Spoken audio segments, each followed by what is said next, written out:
Welcome to the Explainer. So the title of today's deep dive is The Hidden Gap Between Data Quality and Reconciliation, Why a Green Dashboard Isn't Proof.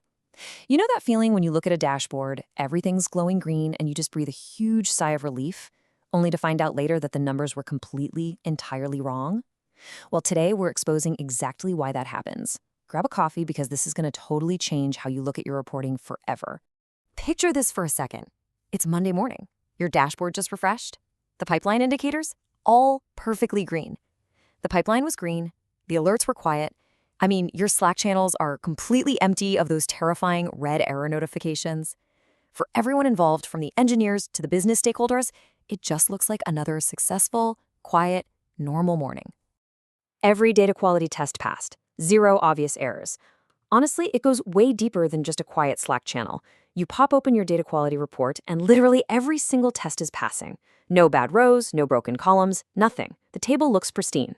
But right here, this is exactly what lulls teams into a massive false sense of security. The system is essentially shouting that the data is completely safe to use. And then, out of nowhere, boom, plot twist. Someone in finance decides to pull a manual report straight from the source system to compare it with your shiny, perfect dashboard. And guess what? Despite all those green lights, the data warehouse is missing exactly 1,258 orders. 1,258! The source had 1 million orders, but your warehouse only has 998,742. Over 1,000 real revenue-generating orders literally vanished into thin air, and your systems didn't even make a peep. How on earth does that happen? Okay, let's dive into this. To understand how over 1,000 orders pull a vanishing act in a so-called perfect system, we gotta look at the standard internal checks. We test that the order ID is not null, check. Order ID is unique, passed. Order status is valid, created at is fresh, revenue is not null, you know the drill. These tests are absolutely crucial for sure, but here's the catch. They only look inside the table. They just verify that the rows that actually made it to the warehouse are structured right. They completely, totally miss the rows that never showed up in the first place. Which brings us to the actual core of the mystery. Data quality asks, is this dataset healthy? But reconciliation asks, does this dataset match the source? These are two totally different questions. Data quality is hunting for nulls and formatting issues. Reconciliation is asking the much harder question, did the truth of the source actually make it here?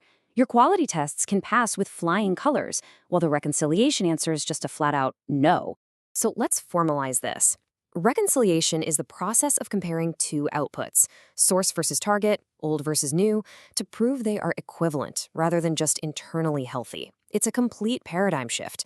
We're moving away from just poking around inside an isolated table to make sure it looks okay, and instead, we're building a bridge to absolutely confirm that the source data made it all the way to the finish line intact. Now, what's really interesting about this is how data quietly disappears in the real world. I mean, equivalence gets broken so easily and silently. CDC drops, late changes missed, deletes not applied, bad joins changing the grain, time step shifts, migration key errors. Think about it. Late arriving changes might miss the nightly batch window, right? Or an engineer writes a slightly bad join that changes the grain, or a timestamp shifts records into a totally different day. Any single one of these leaves you with a table that looks perfectly clean to your tools, but is fundamentally missing data. Clean does not mean equivalent. Let me say that again, because it's absolutely crucial. Clean does not mean equivalent. A dataset can be completely pristine, totally fresh, and just 100% wrong for the business relying on it. The failure usually isn't inside the table itself. It's in the space between the source and the target. Unless you're actively looking for that gap, your systems are just going to blindly report success. Moving on to part 2, the proof layer. Moving beyond one-off SQL checks. It is high time we stop flying blind and transition from just hoping our data is right to actually proving it. Reconciliation as code. This is a framework where manual comparison SQL is replaced by versioned, automated contracts that define and verify what matches means. This right here is the definitive new standard. Instead of writing frantic, manual SQL queries every single time a change feels a little risky, we replace all that manual effort with automated contracts that live right alongside your code. It literally takes the guesswork out of data equivalence. Just think about what one of these contracts actually looks like in practice. You have components and details, the source is explicitly listed as prod orders, and the target is warehouse orders. The grain is defined as the order ID. And crucially, we have metrics and tolerances, like tracking revenue totals, with a tolerance of just 1 cent. Maybe your tolerance for missing orders is strictly 0, but you allow a 1 cent rounding difference for revenue between two massive systems. It completely removes any ambiguity about what a successful transfer is. Let's move along and see how this builds into an automated life cycle. Step 1, pipeline changes happen. A migration, a refactor, or a CDC incident. Step 2, the contract runs automated checks. Step 3, the system generates reviewable evidence of equivalence. Whenever anything changes, this contract springs into action, runs the checks, and gives you concrete evidence. It doesn't just say, job done. It says, job done, and here is the literal mathematical proof. Now, you might be wondering why this is suddenly so urgent. Well, what happens when AI writes your SQL? We are entering this wild new era where human engineers are absolutely not the only ones committing code to the data warehouse anymore. AI agents in data workflows are doing some heavy lifting. They're rewriting SQL, optimizing transformations, migrating tables, generating dbt models, and refactoring business logic. AI is entering our workflows in incredibly powerful ways, right? The sheer speed and scale at which these agents can manipulate pipelines is mind-blowing. But it introduces a massive, massive new variable into our systems. Human changes mean mistakes happen. But AI changes? Mistakes happen faster. It's the ultimate double-edged sword of automation.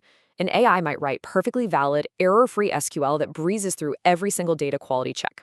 But it could inadvertently change the business logic just enough that the output totally drifts from the source. And it does it in the blink of an eye. And that is exactly why we need solutions like Recon Core. Recon Core is an open-source reconciliation as code framework built to help data teams define equivalence, run checks, and generate proof before approval. It's being built entirely in public right now to solve this exact problem. It gives you that much-needed proof layer before any of those fast-paced pipeline changes are ever merged into production. Because at the end of the day, true proof requires answering a very uncompromising set of questions. Did the target match the source? Was it at the right grain, with the right keys, with the right metrics? And did it come with reviewable evidence? Unique IDs and a fresh timestamp just aren't going to cut it anymore. If you can't confidently answer yes to all of these questions, you don't actually have proof. Honestly, you just have hope. A green checkmark is not proof. A passing test is not proof. The next time you fire up your reporting tools, we really need to unlearn this dangerous habit of blind faith in our infrastructure. A successfully run pipeline only guarantees that the job executed. It does not guarantee that the business dashboard is telling the truth. A beautifully refreshed dashboard is simply not proof. Trust needs evidence. You just cannot build a data-driven business on the assumption that clean data equals equivalent data. You absolutely have to bridge the gap between source and target, and you have to demand automated proof every single time. So I'm going to leave you with this question to ask yourself and your engineering teams tomorrow morning. Are you actually proving your data is right, or are you just hoping the green lights aren't lying to you? Thanks so much for joining me on this explainer, and keep asking the hard questions.